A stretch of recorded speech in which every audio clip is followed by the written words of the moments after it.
at you with another video.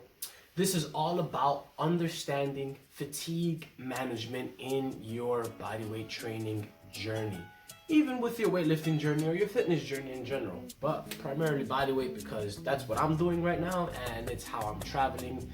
I'm traveling on the go all the time and I'm constantly moving around. Plus, I really enjoy the bodyweight training game. It's fun, it's one of my favorite modalities of training and I've been doing it for a while. That being said, fatigue management is critical in your journey of going through fitness. The more and more you improve your fitness, the more stress adaptation and stimulus you're gonna have to add to the body. What disruption to the body did you do so that it can continue growing just a little bit more? But likewise, overreaching, overtraining, these are some real things. Sometimes doing too much of that can be a little bit of a doozy. So what I mean is, when you're doing your fatigue management, especially with bodyweight training, we're talking about how the joints get stressed out, how your muscle gets stressed out, how your nervous system gets stressed out, especially when you're working on the skills, big skills like the planche, the back lever, the front lever, a lot of straight arm strength that it really beats up the muscle.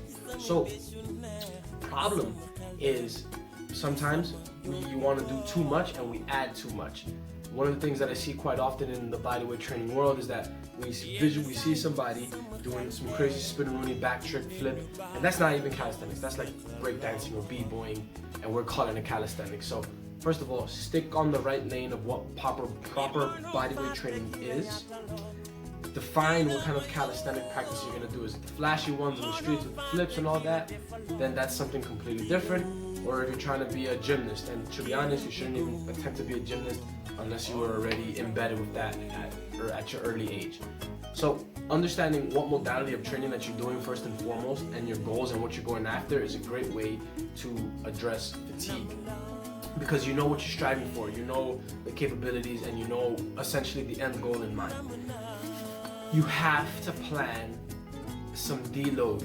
You have to plan some light days of training. What does this mean? This is essentially saying that maybe every 3-4 weeks, maybe even 7 weeks or so, your deloads have to be scheduled, they have to be planned, you have to know what you're doing, and they have to be earned.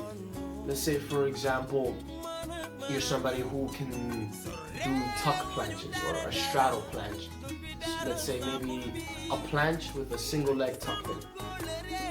And you've been hammering that in, you've been practicing that skill because your goal is to get to the straddle planche.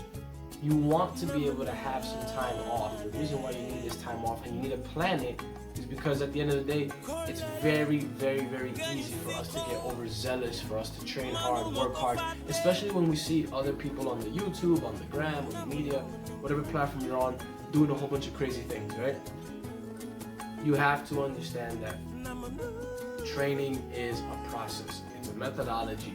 You're not just gonna hammer in, 100% balls to walls, getting the job done, Rambo mentality. You have to plan some days off.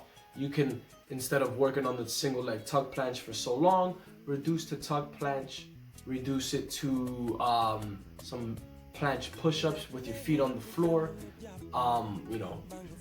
The point is learn how to use your regressions, as opposed to just when you progress to the high level, you just throw out those progressions out the windows. You can always use that level of base foundation that you've essentially grown with to get to your single leg tuck. Use the regressive versions to assist you in your progression later on in the future.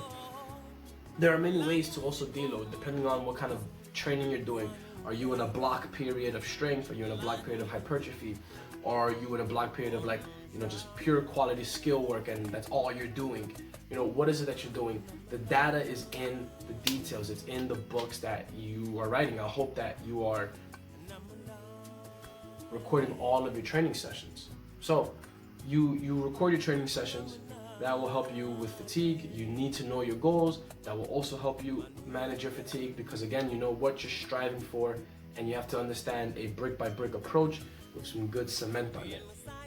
Secondly, or thirdly or fourthly, whatever point I'm at, make sure that when you are going through your fatigue management stage, throughout your whole entire training program, that you are very cognizant of your reps and sets that you've done in the past. So let's say, for example, you were doing 4 sets of 5, right? On tuck planche push-ups, right? Now, when we go into our deload week, we can do a couple of things. We can reduce it by half, and maybe you can reduce the sets. So now you're only doing 2 sets of 5 reps. Maybe you were somebody who was doing 5 sets of 8 reps on front lever rows. That's insanely difficult. But let's just say you were doing that front lever rows on the gymnastic rings, 5 sets of 8 reps. Now, when you go to your deload week, you chop it down, and that could reduce the percentage to you. You can reduce the skill. So now instead of doing a full front lever row, maybe you're doing a straddle, maybe you're doing tucked at 5 sets of 5, as opposed to like 5 sets of 8 of your front lever row. So there's a lot of ways that you can play with the number. It's all about the individual, and again, your goals.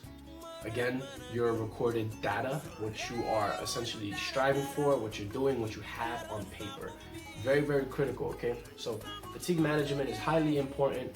I've seen it countless times where we want to get overzealous, we want to do a lot, and we want to add in a lot of training, a lot of skill work, and to be honest, the more you add, the slower your process and your gains are. So I hope this helped. Fatigue management is very important. It's an integral part of your training. It can set you back, it can push you forward. Sometimes some people do too much deloading and it's not earned. Sometimes some people don't even time it correctly. Sometimes some people aren't even focused on their sleep or their nutrition. I would highly recommend even recording your sleep as much as you record your fitness and training endeavors. So with that being said, in the bodyweight training community, be wise on how you aim for your goals and how you aim for those skills, because those skills we really want to get, we really want to be flashy, we really want to kind of, impress ourselves or maybe other people, whatever your goals are. Maybe you're not even somebody going after the skills. Maybe you're a volume creep and you like sticking to the gridiron basics. Wherever you are in your journey of training, fatigue management is critical. Semet Fitness, peace and blessings.